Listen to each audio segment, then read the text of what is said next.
Cornea. Thank you, Deputy Speaker. Central Queensland is a vital cog in the machine that is the national economy. It is home to a range of national industrial capitals. You have Rockhampton, the undisputed beef capital of Australia. You have Blackwater and Moranbah, the coal capitals. And you have Gladstone, the energy capital of Australia.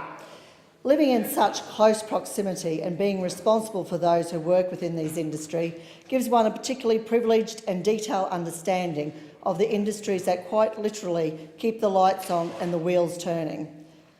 I always enjoy my trips to Canberra because I get to witness some of the greatest acts of hypocrisy one could imagine. For those opposite to have the audacity to, in the same breath almost, cry for greater funding for health and education while downplaying and outright lambasting projects like the Carmichael Mine is just unbelievable. Seeing as they don't really understand, I might just explain it for them. The budget of your beloved Labor government in Queensland lives and dies by coal royalties.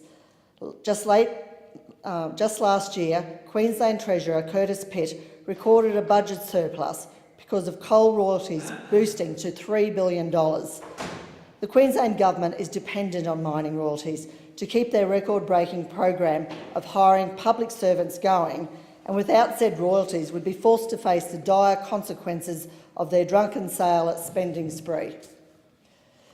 But don't get too down in the dumps. We do have coal mining and we do have royalties, thus the budget is saved. In central Queensland, we have two major coal basins, the Bowen Basin in the east and tucked behind it to the west, the Galilee. The natural resources within these basins are immense and provide enormous benefit to the state and national economies and to government budgets. The Bowen Basin is a household name in Queensland, as it should be throughout the rest of the country. The coal seams of the Bowen Basin provide for thousands of direct jobs, billions in gross domestic product. These coal seams are more than that to me, though. They are the basis for thousands of families and dozens of small communities across the region. These coal seams do not just create some carbon-emitting hole in the ground, they create a home for so many central Queenslanders. When it comes to important items like national security, foreign aid and natural disaster recovery, we will tie ourselves in knots and abandon internal ideologies to ensure a bipartisan approach because these things are considered important. Why is it, though, we cannot prioritise economic advantage for rural Australians? As a national and a passionate regional member, I have seen firsthand just how much can be achieved by pulling appropriate levers to unlock the economic potential of people in the bush. The real battlers, the men and women of the weatherboard and iron. Why is it that we cannot prioritise bipartisan support for these people and their lives? Right now, we see a project in the west of my electorate that is being torn apart by policy uncertainty.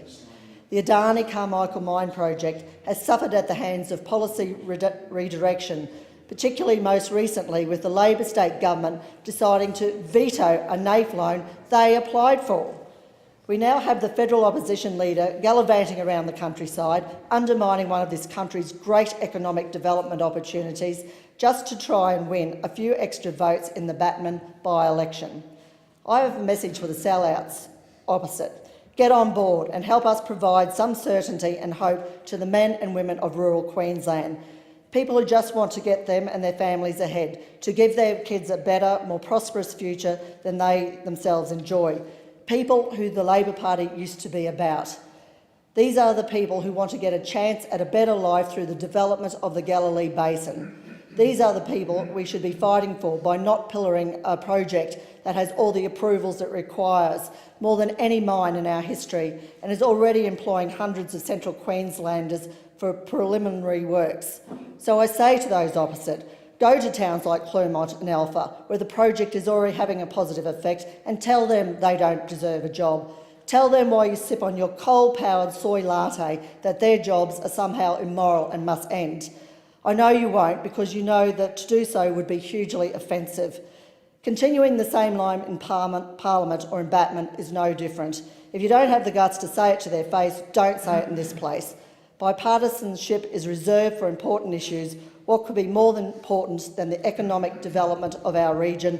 I will keep fighting for them, and I hope that some of those opposite can join me in fighting to give these people a real chance. Expired.